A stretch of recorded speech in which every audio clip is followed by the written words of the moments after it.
a great day. Well, I'm doing this outside so that you'll hear a lot of rustling wind and trees, but it feels so good. I just wanted to stay outside. The trees are blowing wildly and the air is clean. It feels really, really good.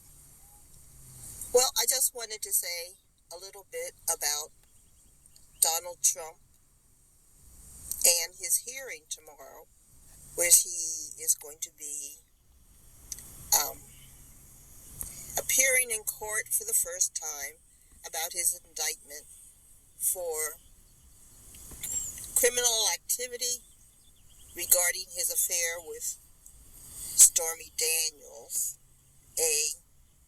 I guess a prostitute. I don't know who she is. But there were a lot of questions as to why they're making an example of Trump. Because a lot of the congressmen use prostitutes in Washington, D.C. and other areas in their hometowns. And so why is Trump being singled out? Well, he's being singled out because during his time as president, it became known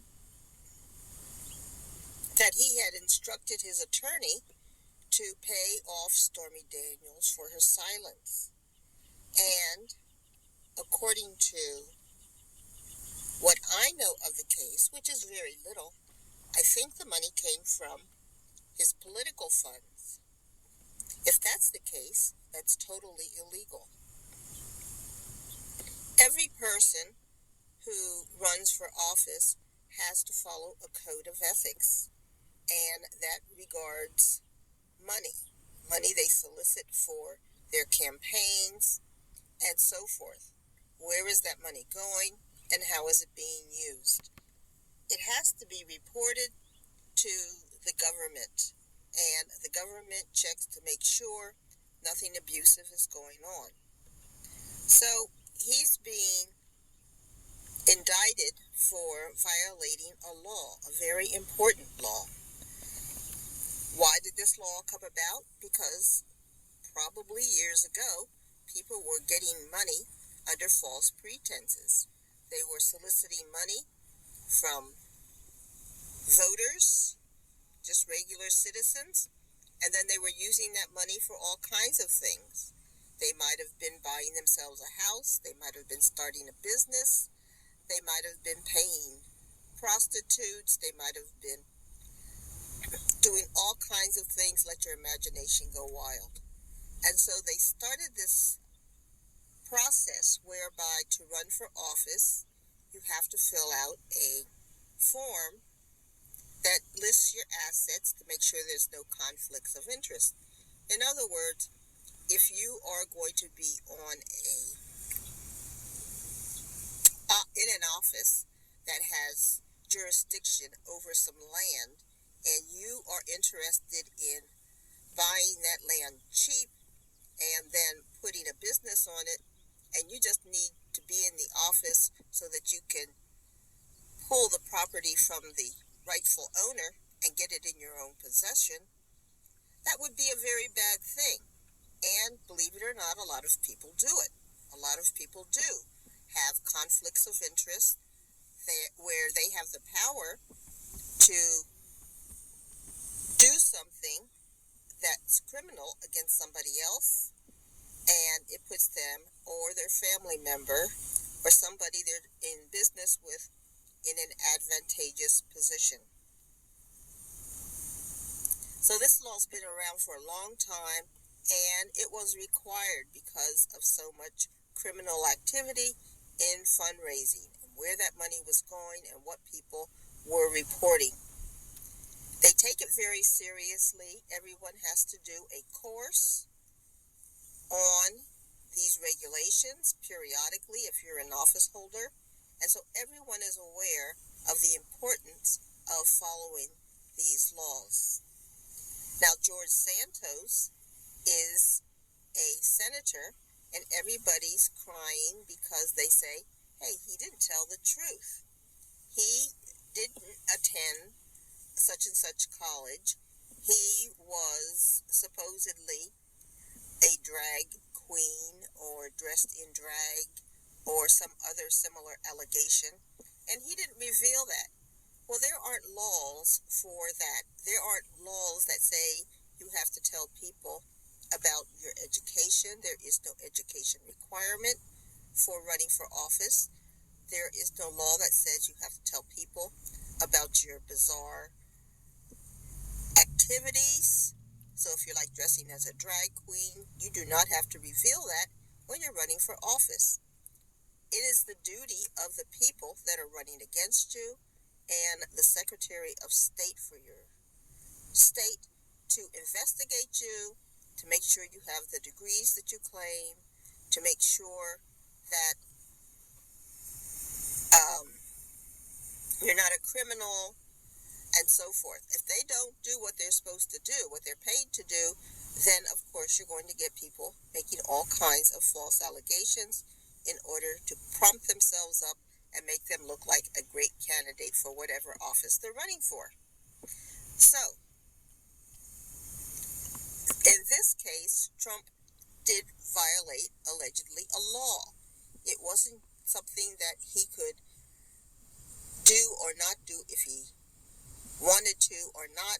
It was a very explicit law that gets reviewed periodically by all people in public office, and so it's taken very seriously, and there are fines and jail time that are associated with the law, and they can even block you from running for future office if the crime is big enough. Another person who you might remember was um, Edwards, John Edwards. When he ran for office, he was running for president, and in fact, he was one of the lead candidates for president, but it was found out by people who were investigating him that he was getting most of his money from a really rich old lady that he was kind of courting to get money out of her estate. Then it was found out that his wife was unaware that he was having an affair with a young blonde woman, and then it was found out that he had made that woman pregnant, and then his wife found out that she had breast cancer, and she did die from the breast cancer. So these things were outrageous to the public, and these were things that prevented John Edwards from getting the votes and the public support that he wanted in order to win the election. He was running against Hillary Clinton and Barack Obama. So once John Edwards was knocked out, the next person in line as the favorite candidate was Barack Obama. And that is how Barack Obama was able to gain enough votes and to really thrust him into the job of President of the United States.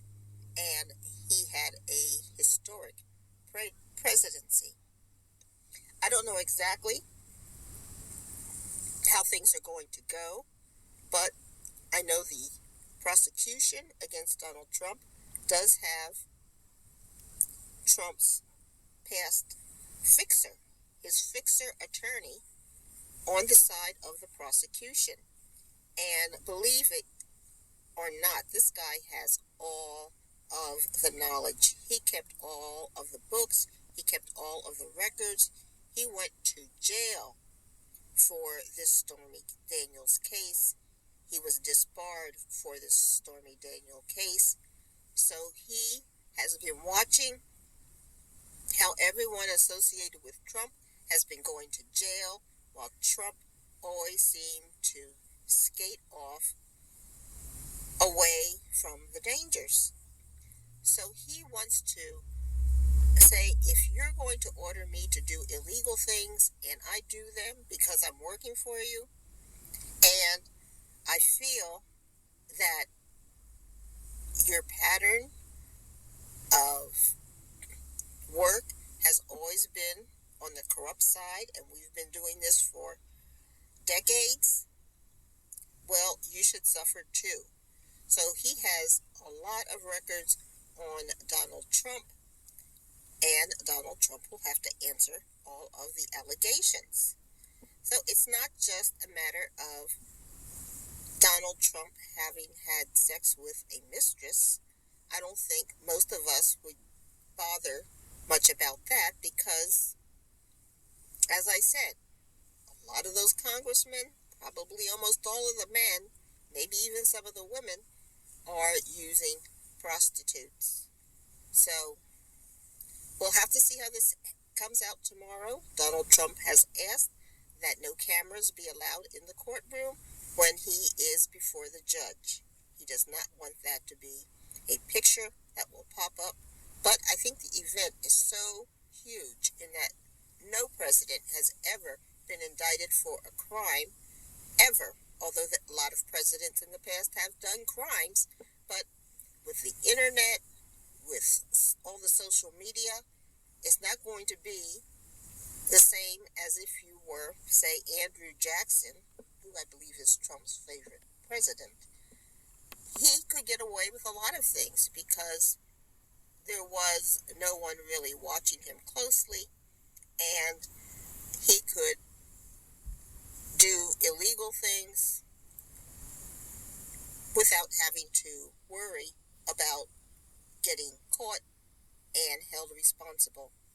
In this day and age, people are watching, people are talking, people are documenting, and yes, we need to document the historic occasion when Trump goes before a judge, hears what allegations are being made against him by the prosecution, and he goes for his fingerprinting and picture.